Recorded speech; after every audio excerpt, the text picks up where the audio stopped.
TG Geeks episode 272. May the 4th be with you, 2020. Welcome to Star Wars Day.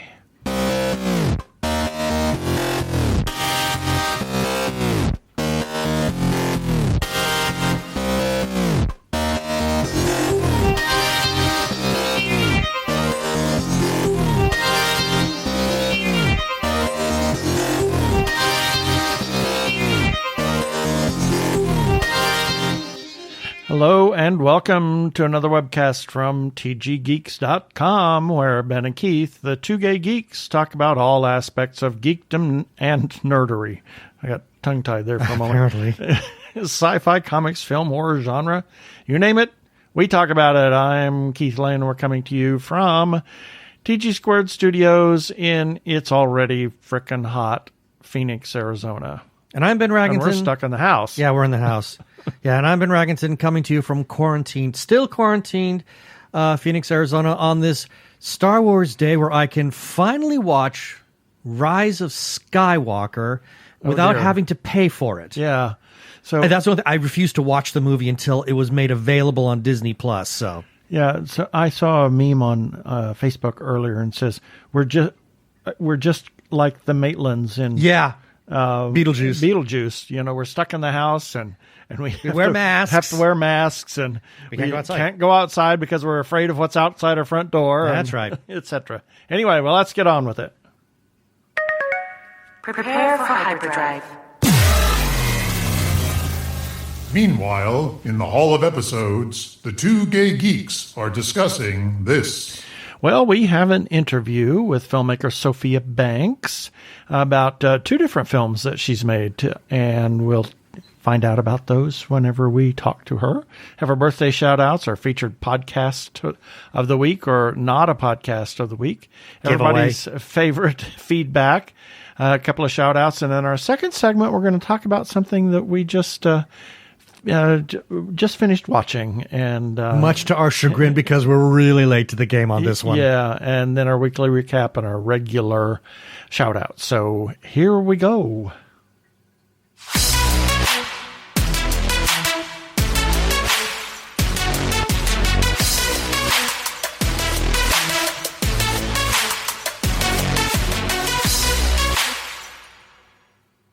And this time we welcome to our show Sophia Banks. She is a director and has done lots of different things, and we're here to talk about a couple of projects that she has going. Welcome to the show, Sophia. Hi, thanks for having me. Yeah. So tell us who Sophia Banks is, and how did you get into filmmaking? So just kind of a little short bio of what your passions were as a child, and starting at the age of 3 and on up. Oh yeah, that would be a very not a short bio. Really fast. That's very quick. I am Australian, but lived in the U.S. for the last 15 years and do have my U.S. passport. Loved filmmaking. I think Steven Spielberg and The Wizard of Oz were probably the first movies I saw and instantly fell in love with movies. But being in Australia, being a director wasn't even like a career that I knew about. I just knew I liked movies. So I used to make movies on my home video, and we had photography and acting at my school, which were the closest things I could get into, and sort of grew up just knowing I loved those things. But again, so I grew up in a place where, you had to get a real job. And so I grew up in a real place where you couldn't dream of going into the arts. You had to get a real job. So it was only when I went to university that there was a major in film, and I decided to take it. And I was watching The Godfather, actually. Oh, wow. Great movie. I was like, oh, that's what I want to do. I want to be a director. And so I was about 19. And then I tried to, then I sort of learned about directors and learned about Tony Scott and David Fincher and directors that had gone into commercials. And so in Australia was like, okay, let me try and get into that area. But in that day you sort of got into camera operating and assisting and stuff, but it really was not deemed a female job. And so after sort of 6 months of trying, I went into the more quote unquote female departments in that time, which was wardrobe. So worked my way up through wardrobe, got my visa to the US doing fashion and like celebrity styling and wardrobe and that sort of stuff. And then sort of built that up here. Worked with top celebrities, from Priyanka Chopra to like Kylie and Kendall Jenner and a bunch of different celebrities, and then crossed over using my fashion contacts to start doing fashion commercials first, and then getting into what I really love, which is like sci-fi, visual effects and action, and also deeply studying visual effects as well. Wow, that's amazing. I noticed in your little bio that you loved shooting on film, and I kind of am a wannabe photographer myself, and I prefer black and white analog film. Yeah. So, because for me, and I just have to throw this little commercial out, for me, black and white film is where you learn about light and yes, what light does and what the whole process. And I like buildings. I don't do people. People screw up photos. Sorry. Yeah, but unfortunately, I'm a big fan of architecture and buildings and that sort of stuff. But yeah, I was fortunate that my school had a dark room. Oh, and wow. I think I was only in like 5th grade or something. Oh, man. That I could start taking that. And we had, the developers and the ILPID and the film. And we'd wander around the school taking pictures of plants and, all sorts of things. But I got to learn how to develop film there, which was a great and sort of was a way to express this thing that I love that I didn't really know what it was, that, as I said, that you could be a director till later. You know? It helps you appreciate the whole process, I think, when you have done that before. So, but again, as you were saying earlier, I think it also gives you a really good foundation in how to construct a shot, whether you're doing photography or you're moving into film. It gives you a leg up in understanding some sort of a lighting situation so that you can better construct your angles and how you want to film the entire sequence, whatever it is. I think so, and composition, and also, I love, and always love photography, and you can look at a shot, and the angle and the way it's shot on a person or something, and understand there's a language, you know what I mean? And there is, I always say, like French or German, there is a cinematic language. So I think it's good for the basic foundation of that. And then, of course, studying all the early silent films and, 1930, those films are the foundation of that language. Absolutely. So with all of that in mind, which film did you want to tell us about first? Because I know that you have two, one that's in post and one that's already been released and is doing real well. So you choose the film you want to talk about first. I'll talk about, because Unregistered, I think we're going to release online in a few weeks. But that's the one. It's a sci-fi short, 15 minutes, DP'd by Paul Cameron, starring Trevor Jackson and Dylan Penn. It's getting developed for a television show, and we weren't going to release it online. It premiered at Tribeca, but I think we're going to, because I just was like, I'm a big fan of sci-fi because you can talk about freedom and this sort of stuff, and I think what we're living through now, and it's interesting because it's sort of a future world in America where the government's taking control and you can only have one child, and there's like drones spanning the street. And I think I read last week that, I can't remember what city, but soon they're going to have drones scanning people for their temperature, heart rate, and telling them like to stand far apart. And I was like, okay, I gotta get this film out now. Wow. So, I think we'll release that in the next few weeks, and then it's also getting developed into a TV show. So, that was something I shot, it premiered this time last year, exactly, actually, at Tribeca. Wow. And it is something that has a lot of visual effects shot, but, sort of has a love story set in the future in sci-fi. And it's a really, really great piece. And as I said, I'm excited for people to see it. So how did you I get think that? we're going to get it out there. How did that get pitched for television? I mean, it's exciting, especially for you, a female director. All of a sudden here you are. You're trying to break through that glass ceiling. It sounds like you've done more than just break through. It sounds like you completely shattered it, at least as far as you go. So how were you able to get that parlayed? I mean, did someone actually see it at Tribeca and said, we'd like to have a chat with you about turning this into a series? And what will be your role with that? Yeah, and it actually was before. So I finished it a few months before, and it got around. Then I got signed at CAA, which, as is a great place to be, by some amazing agents and a manager, and that sort of helped. And then it got seen by some really amazing people. And so, yeah, we had some interest from some top people come out. And so we're sort of in the final process of having that happen. I think when people see it, this was so I've, shot a bunch of commercials and done a bunch of visual effects and that sort of stuff. So I was able to bring together people I've worked with and my knowledge into that. But it's not... it feels like 15 minutes of a big film, not 15 minutes of a short film. So, interesting. I think that is something that got a lot of attention. So you kind of plucked a vignette out of a larger film, if you will. It sounds like proof of concept. Yeah, it was originally actually the first 15 minutes, like up to the inciting incident, right, of a feature film. So I was going to make it into a feature film. And then we just had interest in television. So we've been pursuing that. Although, and I'll send it to you guys so you can watch it. And also we'll let you know, because we're literally just figuring out where we're going to release it right now. You'll see the last sort of month feels like, I didn't mean to write, because it's a dystopian future. I didn't mean to put something that may be so close to what we're going into, so it feels like it's important to get it out. Right.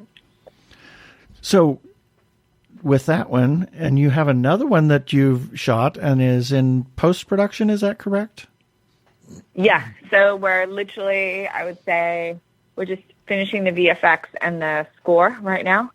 So I'd say we're maybe a couple of weeks away. That one's called Proxy.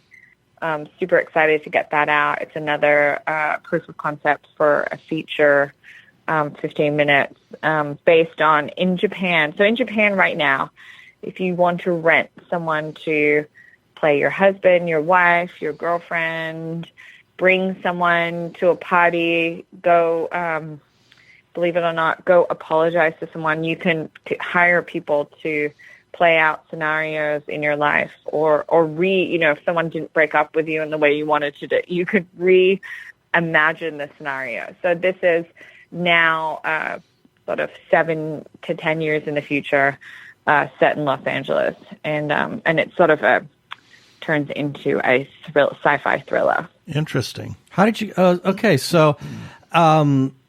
What I'm looking at your bio here. You got some really good people that you've got to work on this. How were you able to grab them and be a part of this film? Was it your experience working in commercials that provided that leg up, shall we say? I think so, but I always it's funny. So I grew up in Australia, and my dad moved to London, with 20 pounds in his pocket, and sort of built a decent business. And he used to make me at like 12 or 13, because he's big in work experience. So he'd be like, get on the phone, call this person, and see if you can set up like a time to interview them and ask them some questions about what it would be like to work here or there, or this sort of stuff, which I hated doing at the time. But I would say by the time I was 15 or 16, I really could pick up the phone to anyone. And so one of the things I always tell people is, the film is a great industry because people recognize a good idea. And if you don't ask, you don't know. So like, there's many people, you ask and they say no, and that's fine. And as long as you don't care, or you don't let your feelings get hurt, and you're very nice about it, if someone says like, oh no, you go, thanks so much for looking. No problem.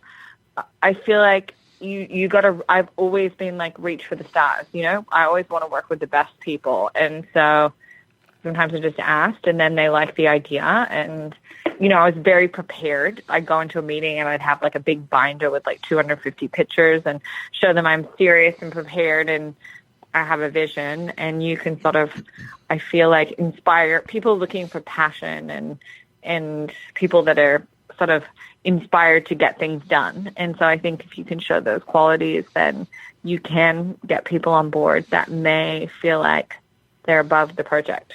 Right. Yeah, because I'm looking at for example, your visual effects supervisor for Proxy. I mean, Christopher Roth, who worked on Guardians of the Galaxy and the photorealistic Lion King, which we just watched last weekend and thought visually it was remarkable. I mean, an unbelievably beautiful looking film. So the fact you're able to get this guy to come in and work on Proxy, I think that is such an exciting thing. And as much as you really want to have a good story for your science fiction thriller, but at the same time, I mean, it helps it even better if you've got it looking really, really slick at the same time with your effects. Yes. Yes. So I met Christoph. Actually, he helped on Unregistered as well. And he's amazing, just forming these great relationships. And we share a passion for film. And I hope he comes on to do, I'm hoping to shoot a feature later this year, possibly in Australia. So I would 100% bring him along. And I think people know, you know, if you look at a lot of successful directors, they met people early and they just sort of stayed with the same team. So I think people are looking always, you know, thinking about like who's the next thing. Right. Well, it's interesting you should say that because I've seen a lot of directors that, J.J. Abrams, for example, he always brings along the same team with him everywhere he goes. But with that, I've noticed that the film industry seems to be undergoing something of an evolution right now. And we're beginning to see more and more women really start to make their mark.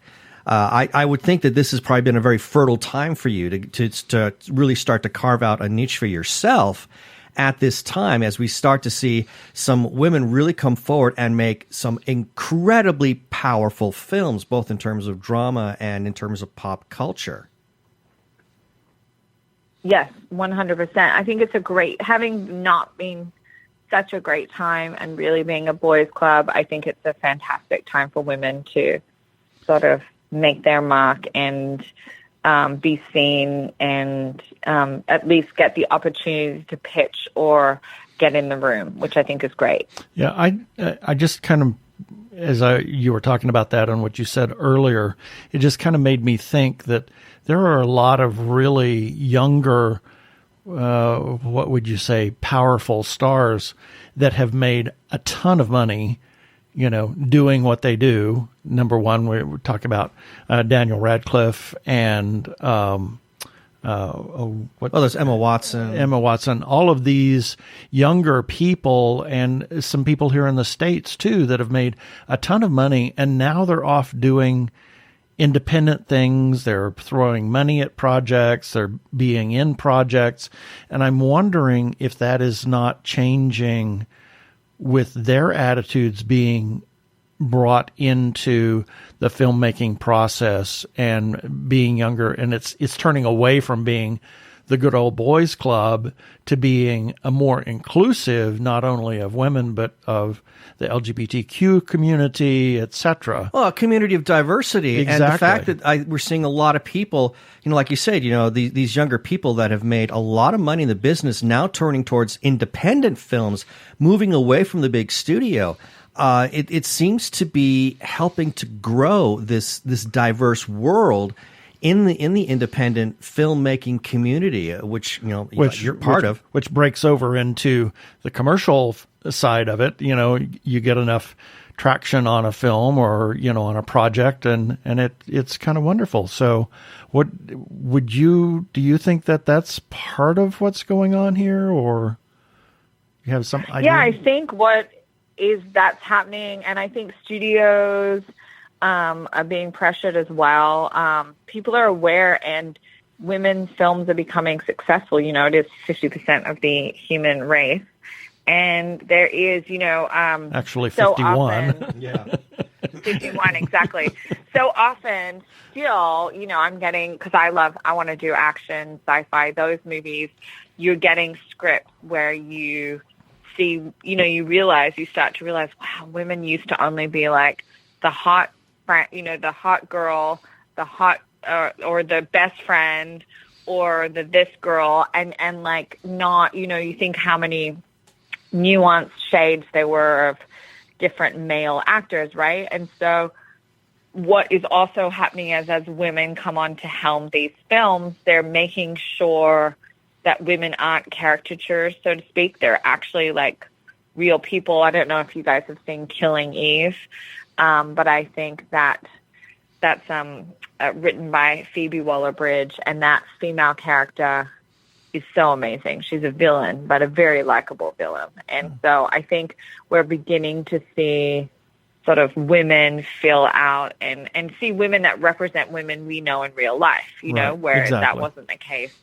so much, which I think is great. And I think young actors that have made money, I think also women actors, because they know, they're like, hey, the Reese Witherspoons, the Kerry Washington, all these actors, they want roles that are meaningful and therefore are also interested in, they're coming with their own projects and saying, hey, let's get a female director on this. So I think that is also happening. So I think you've got a number of sort of angles happening. I think the area that I'm, sci-fi and action and thriller, could do with some more females there. I think, females have tended to got stuck in the, not stuck, but more in the comedy or drama. So I think that's just starting to open up. Yeah, it definitely is. Because, for example, you had Patty Jenkins, who did Wonder Woman and now doing Wonder Woman 1984. Yeah.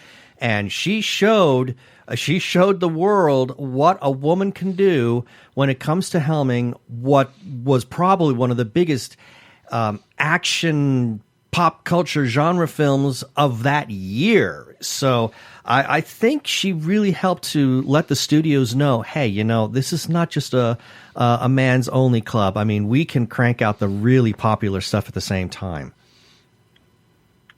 Definitely. And who's been doing it forever is Catherine Bigelow.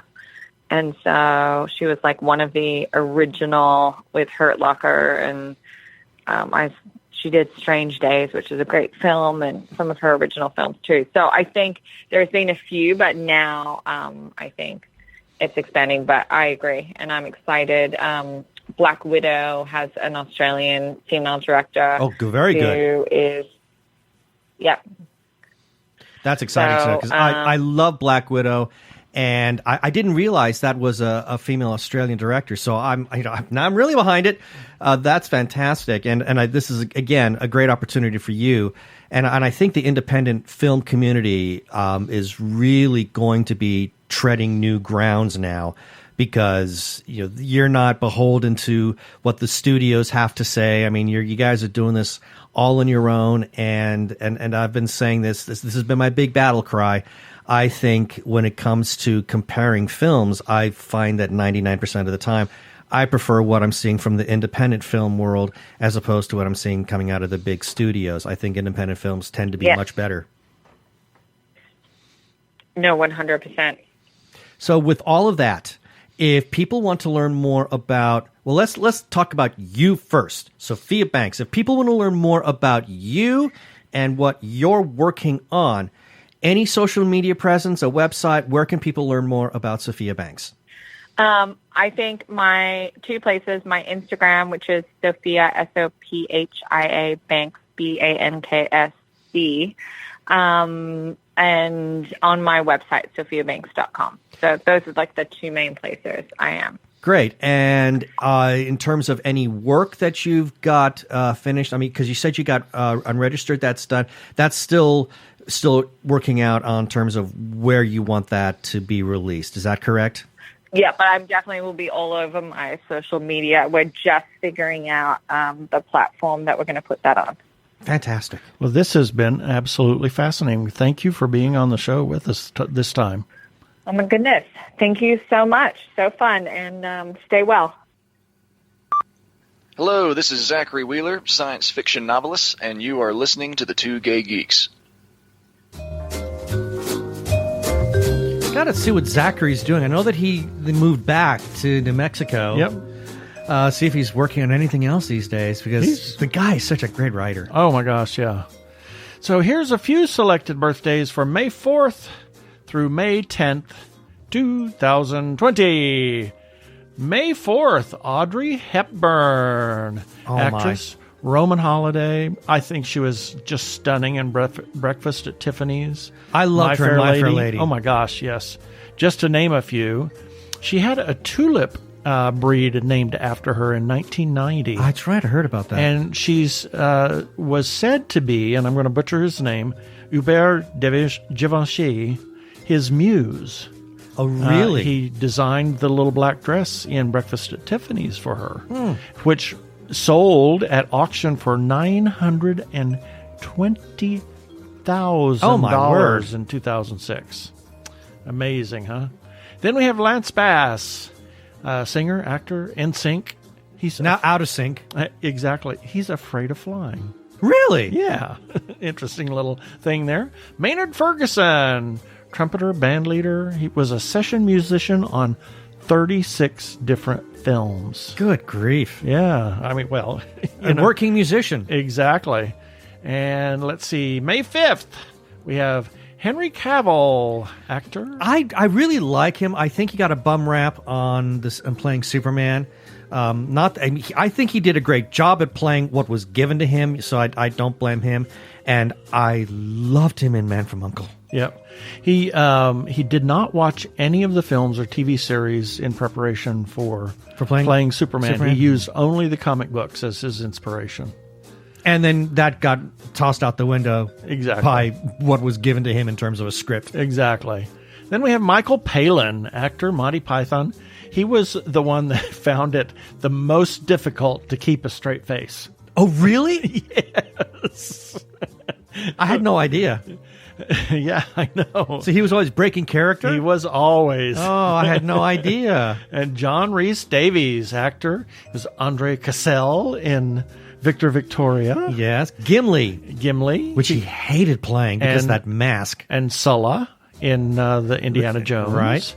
And to name a few roles, he keeps busy by developing a new hobby for each film. Oh, really? Yep. Huh.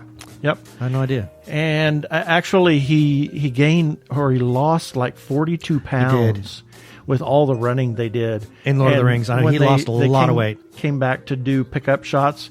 The prosthetic guy had to enhance his prosthetics because he lost so much weight. And that probably made his situation worse because he had this really bad eczema skin condition that was just causing the lymph just ooze all over the place. He hated wearing that thing. Yep. But if you look at the bonus material, right at the time that they were starting Fellowship, you see how big he is, and then you get to Return of the King at the very end, and even look at the bonus material for The Hobbit. Oh yeah, because he shows up in one of the little featurettes as he's meeting the actor who plays Gimli's dad, and he is so thin at this point. Yeah, the Lance Henriksen, actor, not to be confused with the Lance Henriksen, who only did one movie. It's Lance Henriksen. Working actor, has done a little bit of everything. 9 films in post right now. What has he done so that we know? He had shoot. Because obviously we don't want to get him confused with the Henriksen. Yeah, Lance Henriksen.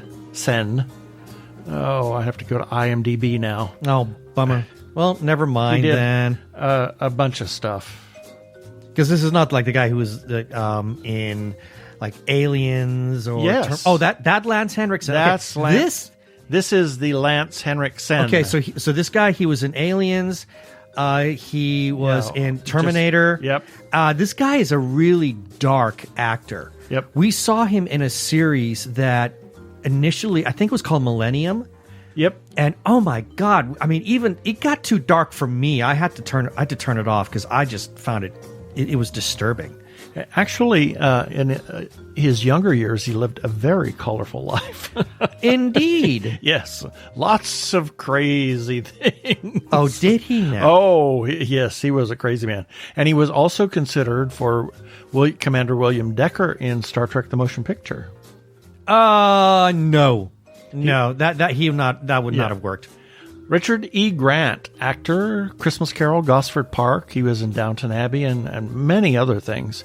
He also played the Doctor in a line of BBC animated adventures on the internet. Oh, I didn't know that. Yeah. I don't remember him in Downton Abbey, though. He was. Must have been a one-shot. Yep. Because I do remember him obviously in Gosford Park. Yep. As one of the staff. A Christmas Carol. He was the one. In A Christmas Carol, he was Cratchit. He was Bob Cratchit. Yep. And he has an aversion to hard-boiled eggs. Okay, everybody's got some aversion. He called them a fart on a plate. Okay, now that will forever be stuck in my head anytime I eat an egg. He doesn't have a problem with fried eggs or anything else. Just a hard-boiled egg, huh? Yep. Wow. Roger Rees, actor. He was in Frida, Cheers, He Mantis, was also in Warehouse 13. And the George C. Scott version of A Christmas Carol. Yes, he was he played nephew. The nephew to Ebenezer. He actually co-wrote the musicals Jersey Boys and Addams Family. Oh, I didn't know that. With his husband, Richard Elise. No! Yes. Or Rick Elise, yes. I had no idea. That's awesome. Yeah. I didn't know he was gay. What? Yeah. No, seriously, I'd never heard of him coming out. Oh, yeah. Oh, amazing. And James Beard. Oh, no, that name I know. Writer, champion of American cuisine, was named after an award for culinary excellence. Or, no, there was an award named after him for culinary excellence. Right. In his memoir, or one of his memoirs when he was like 80-something, or 77, he says, by the time I was 7, I knew that I was gay. I think it's time to talk about that. He came out at the age of 77, although he had a partner for more than 30 years. Wow. After his death in 1985, Julia Child wanted to preserve his home, which eventually kind of led to the James Beard Foundation and a whole series of events. Julia Child said that he loved life, he loved food, he loved gossip, he loved to have a good time. So, and many people said that about him. Well, clearly it shows why Julia Child liked him so much. And he was, like I said, he was a champion of American cuisine. He grew up in the Pacific Northwest in Portland. So, and it's supposed to be really, really good food in the Portland, Oregon area. Exactly. I've been told that. Also on May 5th, we have Peter Rodriguez, a friend of ours. He's with Joshua Tree Feeding Program. And actually, he grew up in New York City, or in that area, just across the river, but in New York. And he was like patient number 12. Wow. During the AIDS crisis, or 26 or something like in the first 100. Oh my God, and he's still with us. He's still alive. That is amazing. Yep. And then we have Karen Strong Black. I love Karen. Went to school with her. She's awesome. She's married to another classmate of mine, Don Black, and she is such a geek. She's taken pictures of like her cubicle when at a previous job, and it is just decorated with all sorts of little geeky toys and stuff, and it just captured my heart. Yes, and then we have our nephew Andy Hill. Happy birthday, Andy. Happy birthday. May 6th, Orson Welles, actor, director, Citizen Kane. He was once married to Rita Hayworth and did numerous trailer narrations for Star Trek The Motion Picture. Yes, he did. In fact, if you pop in any of the DVDs for Star Trek The Motion Picture, you can see them as part of the bonus material. Yep. He was quite a character. And Adrienne Palicki, actress, Agents of S.H.I.E.L.D., The Orville. Her older brother, Eric, is a comic book writer. And she was in 3 different productions of Justice League characters. Yes. She was. She actually. There was a pilot that never got picked up. She played Wonder Woman, And I didn't know about Wonder Woman. Oh, yeah. And then she was a villain in an Aquaman series, and she also was a fellow Kryptonite, or Kryptonian in Smallville. I loved her, though, in Agents of S.H.I.E.L.D., and I was really sorry that the backdoor pilot just did not work for her. Yeah. But she does great in the. I love her in Orville. Orville, and, Yes. and I really want that show to come back. Yep. I'm waiting for the new season. I was so thinking much. about that when I saw that, and I thought, when is that coming back? Did we miss question. it? No, they just really pushed it back. We're going to be like a whole year before we would see season 3. Wow. And then we have Adriana Castellati. Do you recognize that? Not immediately. Actress, voice of Snow White. Oh, Yes. that voice is unmistakable. Yes, and a singer as well. Her mother was the first vocal coach of Maria Callas. Oh, now that's noteworthy. Yep. And Marv Newland was renting a room for her when he created, wait for it, Bambi Meets Godzilla. Oh, you're kidding me. No. Wow. What a nerdy reference. Exactly. Rudolph Valentino, actor, 39 film credits between 1914 and 1926, was the first male, what do you call it? Sex symbol. Yeah, sex in symbol. film. Yeah, it was his All in the Eyes. Yep.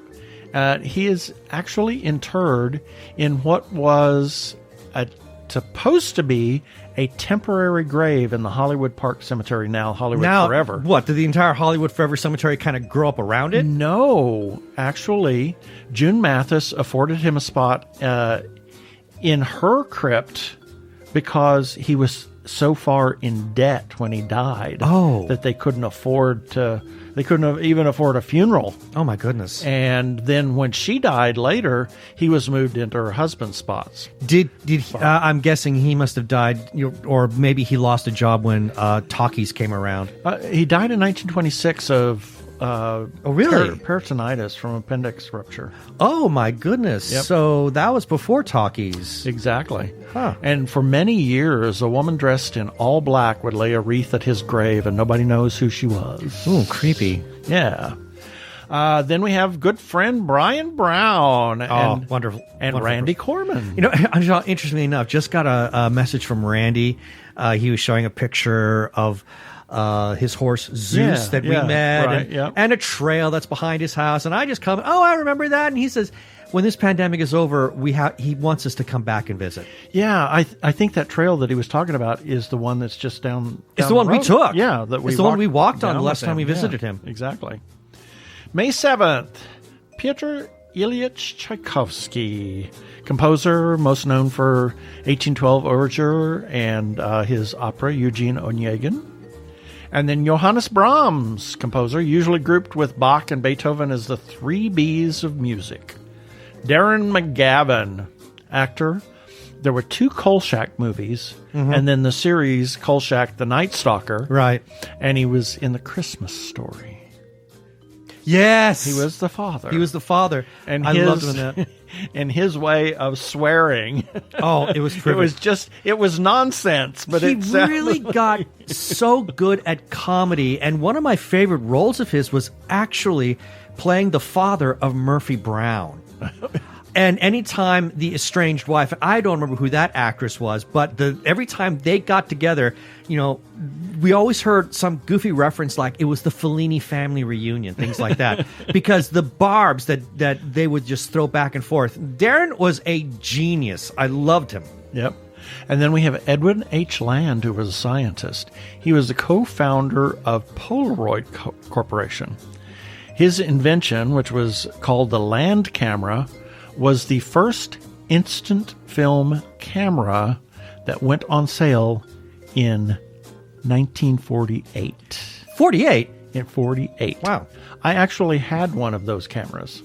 I'm not surprised. And it got lost in a move or whatever. And you couldn't get film for it. No. Not for the Land camera. I mean, it was one of those fold out cameras, and it was quite an interest. I wish I had it today, but Oh, well. And then we have Facebook friend Beth Acamando. Wait a minute. Wait a minute. Whoops. David Tomlinson. Actor, Mary Poppins, Bed Sticks and Broom Knobs. Yeah. He was a staple of Disney films. Mm-hmm. He was actually a flying instructor for the RAF in World War II. Oh, I'm not surprised by that. Yeah. And then we have Beth Acamando. She's associated with Horrible Imaginings Film Well, Festival. her husband is Miguel Rodriguez. No, it is not. Oh, no, it's not. I'm thinking of somebody else. Shoot. My bad. No, well, they just spend so much time together that you would think. I think, yeah. No, he's not. They're not. Beth works for KPBS in San Diego. But isn't it that? Oh my God! Yeah, okay. I edit that Miguel, out, if you're please. listening. I know that Tiffany is your wife. Tiffany's the wife, man. I almost said so Tiffany's your husband. I have such egg on my face right now. I'm blushing horribly. I'm perspiring in all the wrong places. I feel absolutely horrible right now. I'm going to be quiet for the rest of the episode. No. And then we have Daniel DeGrotto, who actually had... Was he Miguel's husband? Yes. How did you know? It's a fact. Inspired guess. He actually had a film in Horrible Imaginings, Elena, and oh yeah, he lives in Sweden. Mm-hmm. But he's Italian, and when we did the interview of him, he was in Italy. Italy, I know. It was so bizarre. It was weird. And then Kevin Harmeyer, who I think Tracy's birthday was last week. I think it was. Yeah. And Kevin and Tracy, we've known them forever and ever. And Kevin Larkin, the director of our group, my boss, if you will. Happy birthday, Kevin. May 8th, Don Rickles. And I wrote over here, Don Tickles. Yes. Don Tickles. Don Tickles. Okay. Yes. An actor, comedian, the irascible funny man, regular on the Dean Martin roasts. He was a longtime friend of Bob Newhart. Their families used to travel together. I saw him on The Tonight Show, and he just... For whatever reason, I remember that Frank Sinatra just happened to show up because he took a break during some recording at NBC Studios and just happened to pop in during a recording of The Tonight Show.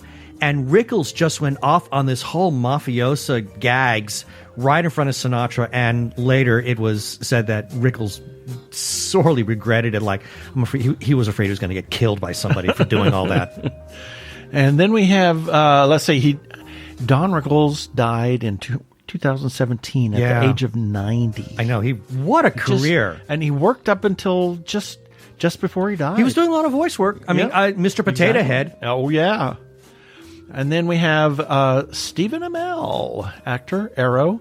His first acting gig was on Queer as Folk as the spinning instructor in 2 episodes in 2004. No kidding. Yeah. I got to look for that now. He's a co-owner of a Washington winery called Knocking Point. Mm-hmm. And then we have Tom of Finland, artist, most known for creating over 3,500 illustrations of stylized homoerotic art and an influence on the late 20th century gay culture. Some fascinating, his work is fascinating. It is just, it's definitely homoerotic, so just beware if you go looking for it. May 9th, Rosario Dawson. You missed somebody. Oh, Eric Choate. Yes, Eric Choate. I'm looking at 2 different lists here. I always have to go back and forth. Eric Choate is a friend of ours and he's actually up in the Bay Area. He's quite the musician. Quite the musician, exactly. And then May 9th, Rosario Dawson, actress. She was Claire Temple in 4 different Netflix series. Mm-hmm. Jessica Jones, Iron Fist, Defenders, Luke Cage. Her uncle is a comic book artist. And she has been cast to appear in the upcoming season of The Mandalorian. Aha. And she is a huge Star Trek fan. She speaks a little broken Klingon. Does she really yes, now? She does. Then we have Billy Joel, the piano man. What else do you say? Not much. Howard Carter, archaeologist, Egyptologist. We have him to thank for all of the Mummy movies. Yeah. And also for the discovery of the tomb of Tutankhamun. King Tut's tomb, yep. Yep. And Sophie von Otter, opera singer, mezzo-soprano. She, the thing that I remember her in as is in Rosenkavalier. Oh, yes. As Octavian. And she's also has sung Carabino in Marriage of Figaro. Mm-hmm. Just a fabulous talent. What a talent. What a talent. May 10th, Fred Astaire, dancer extraordinaire. Not much to say beyond that. Exactly. And then we have Paul David Hewson. No idea. Also known as Bono. Oh, really? Yes. Oh, okay. Of U2 fame. Philanthropist. Just the reason he always wears sunglasses or some kind of colored glasses. I'm guessing he has some sort of light blindness or something. He has glaucoma. So that's why he does that. And then we have Carl Albert. I put him on here for a very specific reason. He was a politician. He was Speaker of the House from 72 to 73. He's from Oklahoma. He was born in McAlester, Oklahoma, which is just 60 miles south of where I grew up. Mm-hmm. And just shortly after his birth, his family moved to Bug Tussle. Bug Tussle. Yes. That's where Granny's from. Ah. Beverly Hillbillies. Okay. From Bug Tussle, Oklahoma. Yep. And then we have Nancy Walker, actress, Truman Capote in drag. Yeah. Was Rosie the waitress in the Bounty commercials. Mm-hmm. And many, many TV series. Oh, my God. She was just quite the working actress. She was amusing in Murder by Death. Oh, my God. She was. And then we have a very special friend, Kevin Marshall. Happy birthday, Happy birthday, Kevin. And that's it for the birthdays this time.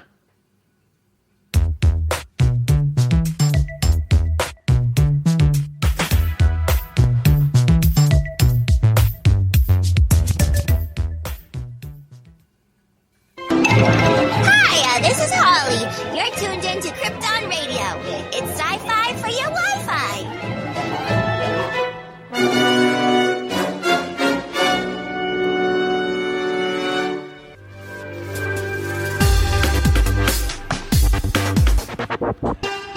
Go give a listen to our friends over at Krypton Radio. It's not a podcast. It is a 24-hour geeky internet radio station.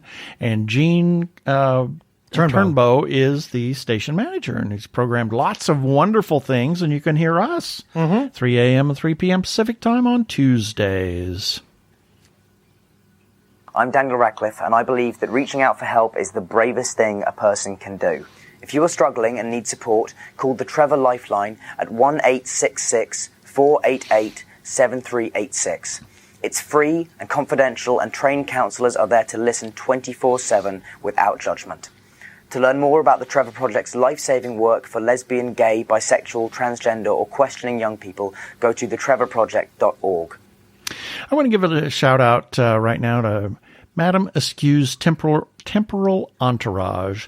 Go check them out on Facebook, and you can also check them out at patreon.com. And Madame does a lot of wonderful Victorian steampunk stuff, and does a lot of videos and whatnot about how to make certain types of clothing and what to do to make your own costumes, etc., like that. So go check them out over on Patreon, as well as Facebook. Oh, dang. lost my train of thought there. Okay, here we go.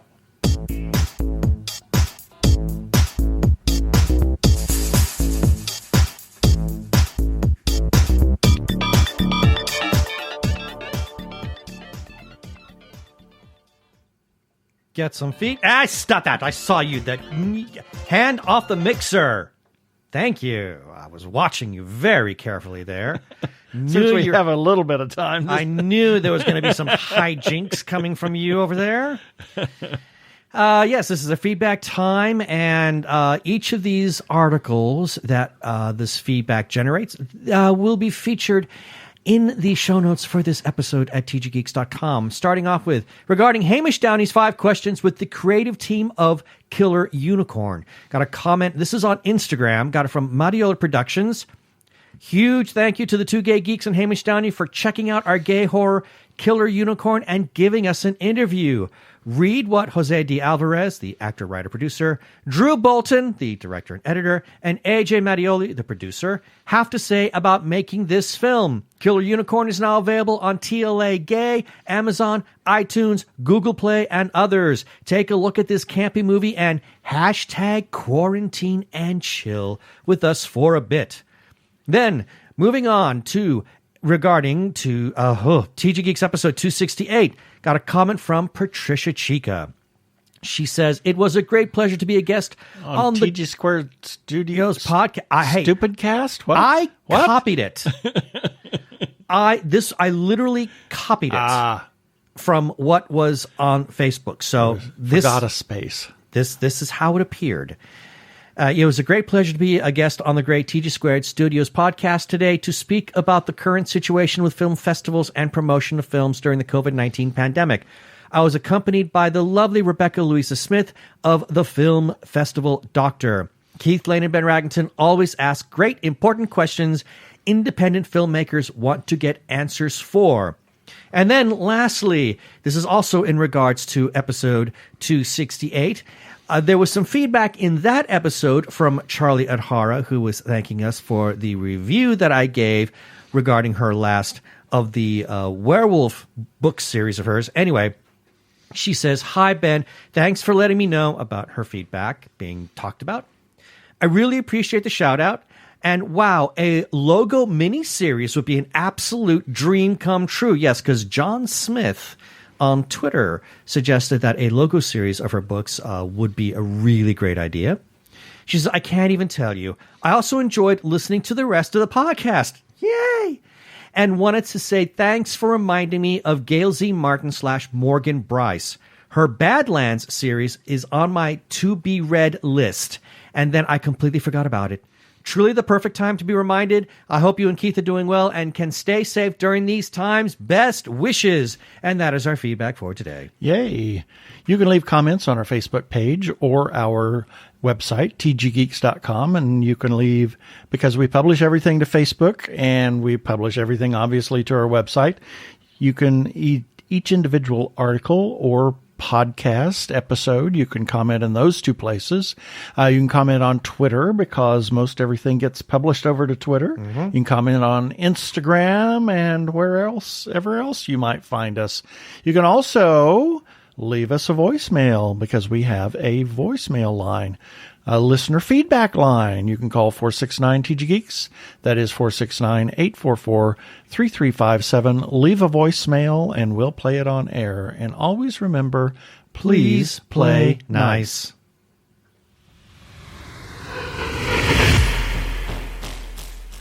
Well, as everybody knows, we are huge supporters of independent creators, and right now, independent creators are really hurting because a lot of the convention season has just completely dried up this year. Comic book artists, writers, regular artists. A lot of them really make their money doing the convention circuit. Exactly. Please check out their stuff. Check them out on Facebook. I'm sure they have links to their websites, etc. Please take a look at their stuff and buy their stuff. They are real people too, mm-hmm. and they're hurting as the way everybody else is. So please consider supporting independent creators. The Joshua Tree Feeding Program is a 501c3 nonprofit food pantry for the HIV/AIDS community in Maricopa and Pinal counties. And they could really use your help right now with a one-time or recurring gift. You can go to jtfp.org.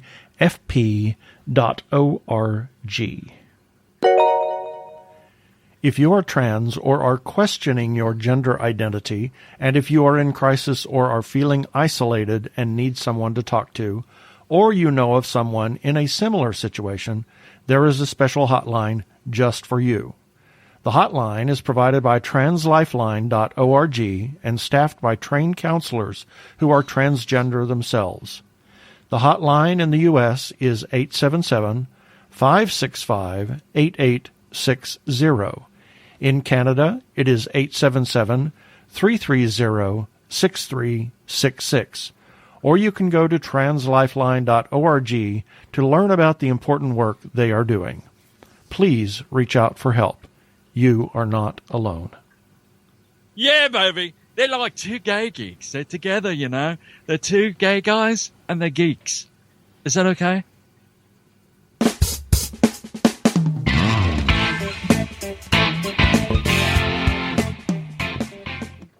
Well, we got something that we're embarrassed to talk about because this has been around for a while. Yeah, and like 6 years. And we only just decided to take a look at it. Well, it's because Neil posted that article about this, and I read it, and I read his, little blurb, and then I read the article, and I thought, why haven't we watched this? Why didn't we ever Well, because it was on up? Showtime. Oh, is the that's big reason we don't have Showtime. Originally, yes. So that's why we never watched it. And we're talking about Penny Dreadful. Oh, my God.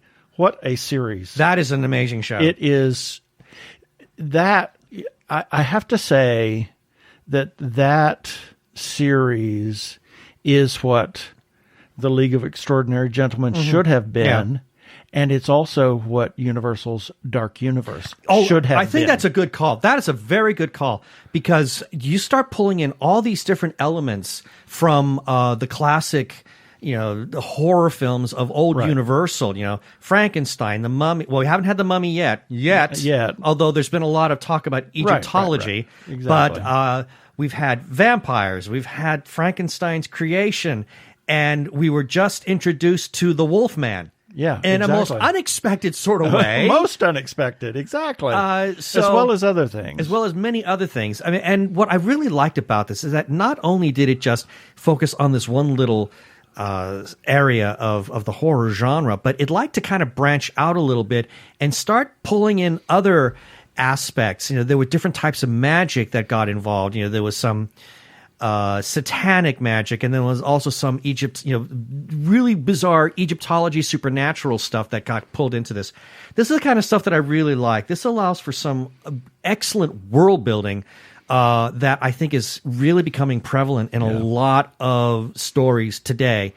And I thought the cast was fantastic. Oh my gosh, yeah. They took some myths and completely turned them on their ear in a way that I didn't see coming. They took some liberties with the myths, but they were acceptable. It never went beyond the pale. The only one that I have a weird issue with, and although granted it's not been fully explained yet, is Dorian Gray.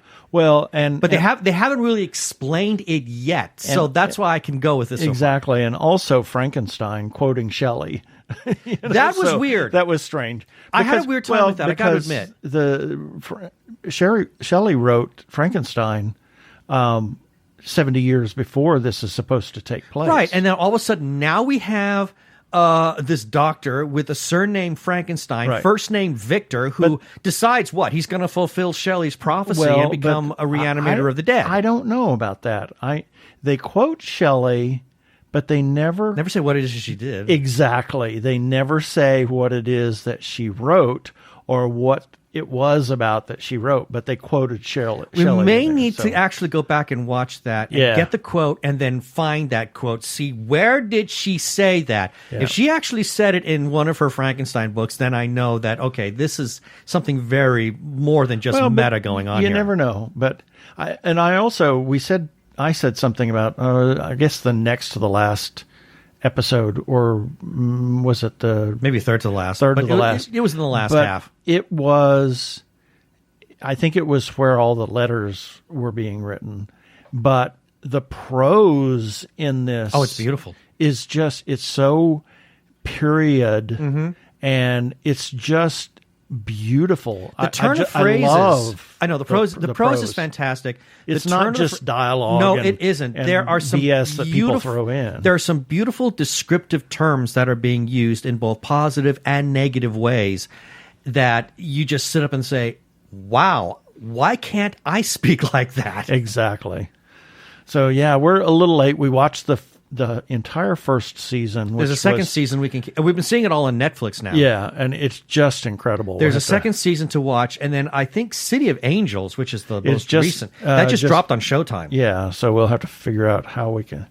Maybe we could get that. Well, Showtime for now is available for free through TV YouTube. So during this pandemic time, so maybe if we catch up really fast on season 2.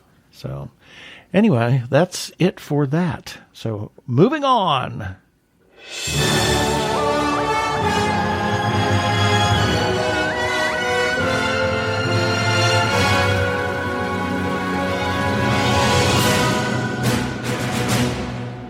And these are the articles that we ran this past week at tggeeks.com, and the links for each of these articles will appear in the show notes for this episode number 272 at tggeeks.com. Starting off with Sunday, April 26th, Dr. Zombie Monster Family Physician number 98.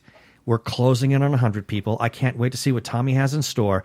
And then on Monday the 27th, TG Geeks episode number 271. That was our interview with Gail Z. Martin. And then on Tuesday the 28th, The King of Staten Island to premiere on demand June 12th. On Wednesday the 29th, Wendy Jo Carlton's Good Kisser to be released on video on demand May 19th. On Thursday the 30th, Ben's Breakdown. Sci-fi meets rom-com in James versus his future self. Oh my God, what a funny film. I love that movie. I really do. Gotta have to buy it now that it's out. On Friday the 1st, April Fools. No, May 1st. April Fools. April Fools. Yes, it's still May April. Fool's Day, May people. Fool's Day. May Fools. It's the yes. May Fools. News sushi number 99. Here's another person closing in on 100. Morsels of news from Japan and beyond. Can't wait to see what Hamish has in store for that. And then on Saturday, May the 2nd, halfway to Halloween, yields Halloween shocker Joe Bob Briggs apparel. On sale now at frightrags.com.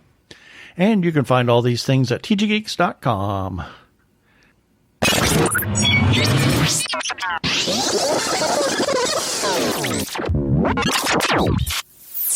Have some shout-outs that we need to make. First, to the Arkle Times Post-Dispatch News for republishing our content from time to time. That is put up by the human Arkle, Brian Weber.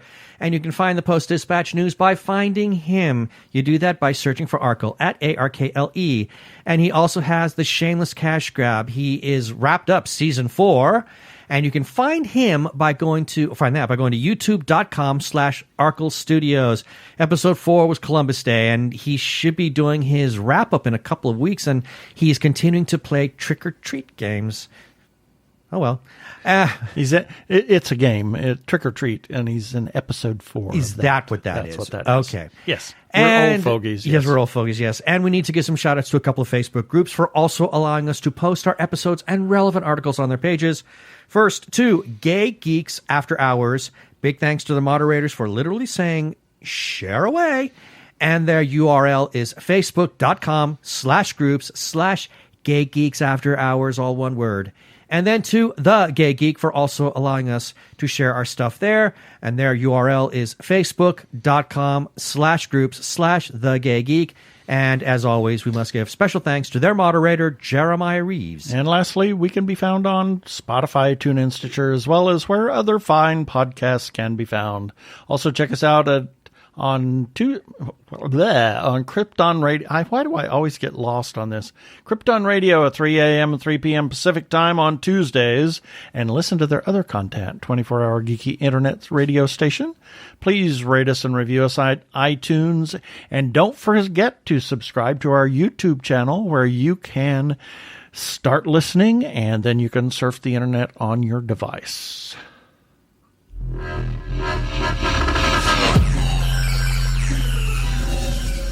Okay, that should do it for this episode of TG Geeks Webcast. Be sure to check out the article for this webcast episode. We'll have several links of things we talked about on that page. And remember, you can comment on our Facebook page or our website, tggeeks.com. And you can leave us a voicemail at 469-TG-GEEKS. That is 469-844-3357 from TG Squared Studios.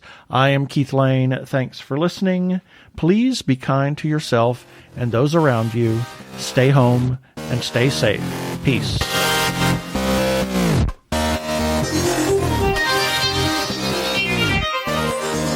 Cheers.